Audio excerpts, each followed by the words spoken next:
Dostlar, hazırkı vaxtınlar xeyirlik olsun.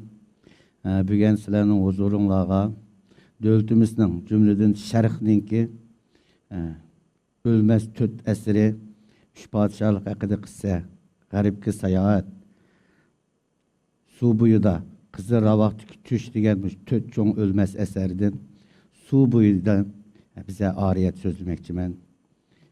Bugünkü temimiz Çogeyni kim öltedi degan temini sözlemekçi. Hemmelerge ayan su buyuda bu köp kısımlık televizyon teatri devletimizde neçe qitim qaytılap işlengen bolsumu körermenlerninki kızıqışıga, alqışıga izchil erişip kelyapti. Demek bu eser bundan keyin nurgun qayta işlenishi mumkin. Şunun için hemmelerge tunuşluq bo'lgan Çogeydan başlamakçı. Çogeyninki takallus olsa Munar Yötkügüç Şah. Tota Keman dep ataydı eserde. Bunun sebebi var. Şundaq yazılgan ki asli eserde Çogeynin turduğan yezisi Şarkı yeza. Bir derya körük ayırıp turdu. Karşı tarafı Garbi yeza dep atıldı.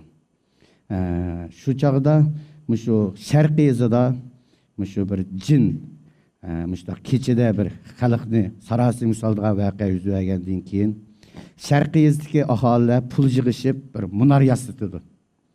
Bu munar bitgandan keyin bu munarni Sharqiy yezga qo'ygandan keyin bu Sharqiy yezdagi bu keçedagi ajoyib g'aroyib bu ishlar G'arbiy yezga yetkazildi. Shu chaqda Çogeyni Çoğbojing deydi. Bojing deganimiz hozirgi bizniki shu yezi amalliq İşxanasının müdürü, Yakımız Puanduy'un tüycansı dep düşensek oldu bu. Bojing, Çoğbojing deydi. Bu yerlik adam, özü qarqosak okumagan. Sunjang bilen tipik ikisinin farkını aytı çoğun. Bu Çogey, muşundaq bir orundaki tüstüki adam.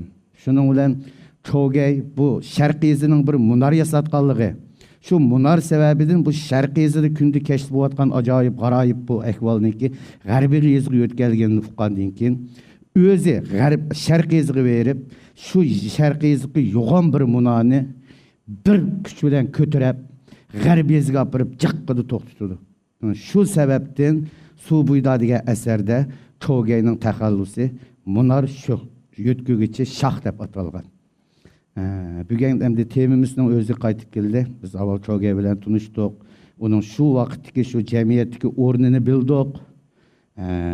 Bu takallusning qanday qilib atalganidan xabar topdik. Endi bugungi temamizga kelsak, Çogeyni kim o'ltirdi?